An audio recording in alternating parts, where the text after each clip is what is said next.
जी friends, HPLC analysis में जो samples preparations होती हैं आपकी, स्टैंडर्ड हो गया, सैंपल हो गया, उनकी क्या तरतीब रखते हैं। बड़ा सवाल से आ रहा था कि कितने हमें एक बैच है फॉर एग्जांपल, तो उसके कितने सैंपल बनाने चाहिए और कितना रेप्लिकेट होने चाहिए। स्टैंडर्ड के रेप्लिकेट का क्या क्राइटेरिया है, आरएसडी वगैरह, ये बड़ी इंपॉर्टेंट चीज़ है। अगर आप एचपीएलसी पर एनालिसिस करते हैं तो इसके बारे में सही प्रैक्टिस आपको अवेयर होना बहुत ज़रूरी है। अगर आपको इसकी सही प्रैक्टिस नहीं पता है तो आपकी एचपीएलसी रॉन्ग वे में जा रही होती है। तो आज की हमारी वीडियो का फोकस यही रहेगा कि मैं आपको बताता हूँ कि एचपीएलसी पे आपको सैंपल्स की तरतीब, स्टैंडर्ड की तरतीब और ब्लैंक ये किस सीक्वेंस में और कितने रेप्लिकेट किस तरह लगाए जाते हैं, ये डिस्कस करेंगे। ये डेफिनेटली उनके लिए बड़ा यूजफुल वीडियो रहेगा जो एचपीएलसी ऑपरेटर है। वीडियो के एंड तक देखिएगा ताकि आपको कॉन्सेप्ट क्लियर हो जाए। आगे चलने से पहले आप देख रहे हैं मेरा चैनल वॉइस ऑफ ज्ञानी और मैं सफदर खान ज्ञानी। देखिए फ्रेंड्स, एचपीएलसी पे जो आप एनालिसिस करते हैं, सिंपल क्राइटेरिया, बेस्ट प्रैक्टिस के क्राइटेरिया क्या है। अगर आपके पास एक प्रोडक्ट है, कोई एक बैच आप एचपीएलसी पर एनालिसिस कर रहे हैं, तो डेफिनेटली उसके साथ एक सीक्वेंस आप बनाते हैं। आपकी सीक्वेंस की तरतीब इंडस्ट्री में बेस्ट प्रैक्टिस के लिहाज से होती है और थोड़ी सी आगे पीछे हो सकती है, लेकिन बेस्ट प्रैक्टिस क्या है कि आप एक ब्लैंक लगाते हैं सबसे पहले आपकी जो सीक्वेंस होगी। उसके बाद फिर आप एक स्टैंडर्ड बनाते हैं, उसके 5 रेप्लिकेट लगाते हैं और उसके बाद फिर एक बैच है तो एक सैंपल बनाएंगे, उसके 2 रेप्लिकेट लाएंगे। ये पॉइंट बड़ा डिस्कस करने वाला है। यानी एक सैंपल बनाएंगे, उसके 2 रेप्लिकेट लगाएंगे, फिर उसके बाद एक कवरिंग स्टैंडर्ड लगाएंगे उसी स्टैंडर्ड का जो आपने पहले लगाया वैसे ही, और फिर इन दी एंड एक आप ब्लैक लगाएंगे। इस तरतीब को याद रखिए। ये मल्टीनेशनल में भी यही प्रैक्टिस एग्जिस्ट करती है।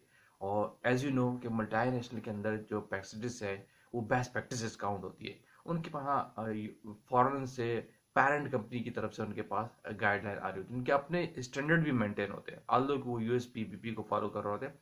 उनके अंदर अपने उनके क्वालिटी स्टैंडर्ड्स मेंटेन होते हैं जो मल्टीनेशनल ऑर्गेनाइजेशन है। क्योंकि मैं वहीं ज़्यादा मैंने जॉब की है, तो डेफिनेटली हम इन चीज़ों को देखते हैं। उनके पास गाइडलाइन अपनी भी होती है, अपने उनके क्वालिटी स्टैंडर्ड्स मेंटेन होते हैं on the basis of references, on the basis of guideline. Clear. तो इसके लिए बेस्ट प्रैक्टिस अब याद रखिए कि अगर आप एक पेज एनालिसिस कर रहे हैं एचपीएलसी पे, तो सबसे पहले एक ब्लैंक बनाएंगे। ब्लैंक आपका डायलेंट होता है, डेफिनेटली वो आपको नलीफाई कर रहा होता है, कोई इंटरफेरेंस तो नहीं आती, उस सेंस पे आप लगाते हैं कि आपकी एनालिसिस में कोई इंटरफेरेंस नहीं है, उसको नलीफाई करता है। फिर आप एक स्टैंडर्ड बनाते हैं, उसके 5 रेप्लिकेट लगाते हैं, सही है। और एक सैंपल बनाएंगे, उसके 2 रेप्लिकेट लगाएंगे। ये बड़ी इंपॉर्टेंट चीज़ है, ठीक है। क्योंकि यहाँ पे लोग सवाल ये करते हैं कि क्या हम एक सैंपल बना के 2 रेप्लिकेट बनाते हैं, या हम कैसे जज करेंगे हमारी चीज़ वो सही है कि नहीं है। तो ये बिल्कुल गलत कंसेप्ट है कि आप ये सोचते हैं कि मैंने जो सैंपल बनाया पता नहीं वो सही बना है कि नहीं है। तो जज करने के लिए वो लोग क्या करते हैं, उसी बैच के 2 सैंपल बना लेते हैं और एक एक रेप्लिकेट लगा लेते हैं अलग अलग, और उन 2 को मीन ले लेते हैं।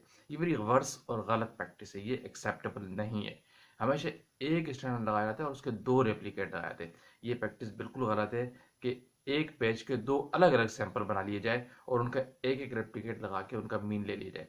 ऐसी प्रैक्टिस एक्सेप्टेबल नहीं होती, ये गलत प्रैक्टिस काउंट होती है।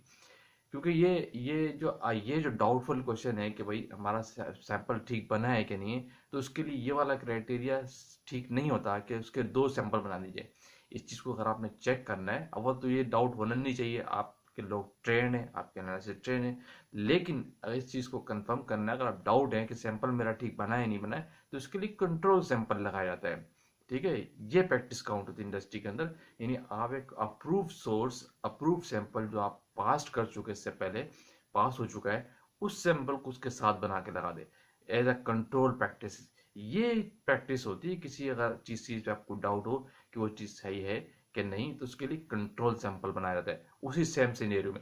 ये जस्टिफाई कर देगा कि डेफिनेटली अगर आपके कंट्रोल के रिजल्ट ठीक आ रहे हैं और उसके ठीक नहीं आ रहे, तो इसका मतलब वो ठीक नहीं है, क्योंकि सेम सिनेरियो में दोनों चीज़ें चेक हो जाती है, कंट्रोल सैंपल भी और आपका करंट सैंपल भी। लेकिन ये वाली प्रैक्टिस के एक सैंपल के 2 रेप्लिकेट लगा दीजिए, नॉट एक्सेप्टेबल। क्योंकि इस ये कंसर्न करती है आरएसडी से, क्योंकि फिर आरएसडी बड़ी इंपॉर्टेंट चीज़ है। आप एक स्टैंडर्ड के 5 रेप्लिकेट भी लगाते हैं, और फिर अगर कोई कहे कि मैं 5 स्टैंडर्ड अलग से बना के अलग अलग चला लूँ और पांचों को मीन ले लूँ, तो गलत प्रैक्टिस है। क्योंकि ये रिलेट करती है आरएसडी। आरएसडी से हम लोगों ने ये कंसेप्ट समझ लिया है कि सिर्फ जो हमने सैंपल बनाया वो ठीक है कि नहीं, 5 रेप्लिकेट का मीन्स RSD 2.5% की लिमिट दे रहा है कि नहीं। तो ये हमेशा अपने जहन में रखिए, RSD सिर्फ आपके सैंपल से कंसर्न नहीं करती, RSD आपके होल सिस्टम से कंसर्न करती है, आपके एनालिसिस से कंसर्न करती है। फॉर एग्जाम्पल, अगर आपने RSD के एक स्टैंडर्ड बनाया है और उसके 5 रेप्लिकेट लगा रहे हैं, रिपीटेडली एनालिसिस को आपने चेक करना होता है कि हर टाइम पे इस चीज़ सही बता रहा है कि नहीं। यही मकसद होता है RSD का।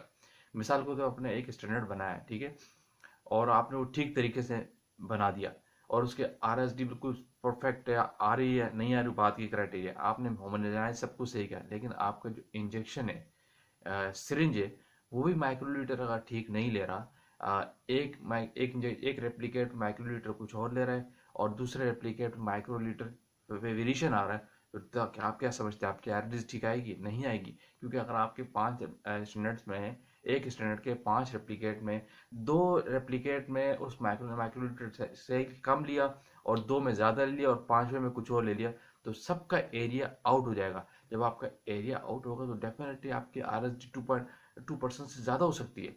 तो इसीलिए RSD के लिए सिर्फ आपका सैंपल कंसर्न नहीं करता, आपका होल सिस्टम कंसर्न करता है, आपका कॉलम इंटरफेयर करता है, आपका सिस्टम की पूरी परफॉर्मेंस काउंट होती है RSD के अंदर। इसीलिए RSD को बड़ा फोकस किया जाता है।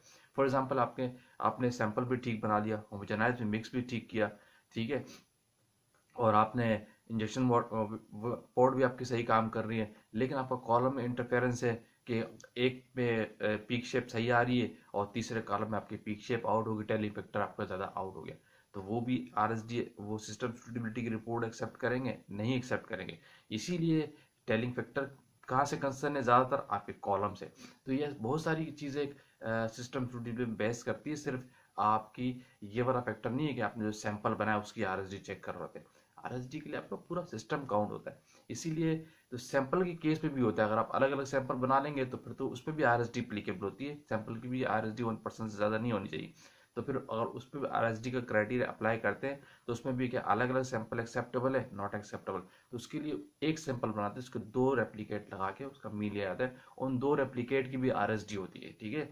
तो इसीलिए ये पॉइंट हमेशा याद रखिएगा, कभी भी अगर आप एक बैच एनालिसिस कर रहे हैं तो उसके 2 सैंपल अलग अलग बना ले, ये प्रैक्टिस ठीक नहीं है। हमेशा एक सैंपल बनाया जाता है, उसके 2 रेप्लिकेट लगाए जाते हैं, क्योंकि पूरे सिस्टम के लिहाज से आपकी परफॉर्मेंस शो कर रहा होता है। ये क्राइटेरिया स्टैटिस्टिक मेथड के लिए होता है। क्लासिकल मेथड पे आप काम कर रहे होते तो 3 सैंपल आप साथ बना लेते, ऐसे कर रहे हैं 2 सैंपल बना लिए तो उनका मीन ले लिया, वहाँ एक्सेप्टेबल है, वो क्लासिकल मेथड। ये इंस्ट्रूमेंटल मेथड है, आप पूरे सिस्टम परफॉर्मेंस चेक हो रही होती है RSD के अंदर। तो इसीलिए जब भी HPLC एनालिसिस में सैंपल प्रिपरेशन की आपने बनाने और तरतीब जो रखनी है, तो हमेशा ये रखनी है कि आपका एक ब्लैंक हो, ठीक है, जो डायलेंट होता है, उसके बाद एक आप स्टैंडर्ड बनाते हैं, ठीक है, और उसके 5 रेप्लिकेट लगाते हैं, एक आप सैंपल बनाते हैं, उसके 2 रेप्लिकेट लगाते हैं, फिर ए सैंपल के बाद एक कवरिंग स्टैंडर्ड लगाते हैं, और फिर उसके बाद एक ब्लैंक इन दी एंड आप लाजमी लगाते हैं। ये प्रैक्टिस हमेशा आपकी रहती है, जब भी आपके सैंपल्स बनाने की तरतीब किस तरह से रखनी है HPLC पे, इसी को फॉलो किया करें। इससे हट के आप प्रैक्टिस करते तो आप गलत प्रैक्टिस कर रहे हैं। बड़ी बड़ी ऑर्गेनाइजेशन में प्रैक्टिस यही होती है, ठीक है। तो ये बहुत सवाल थे, इस हवाले से लोग पूछते थे कि भाई हम सैंपल 2 बना के लगा दें, एक तो एक सैंपल बनाना है और 2 रेप्लिकेट लगाना है, ये बेस्ट प्रैक्टिस है। वीडियो को एंड करते हैं, वीडियो को लाइक कीजिए, शेयर कीजिए, कमेंट्स कीजिए, और जो लोग चैनल पर न्यू है सब्सक्राइब लाजमी कीजिए, ताकि इस तरह की टेक्निकल वीडियोज आप तक पहुंचती रहे। Thank you for watching. अल्लाह हाफिज़।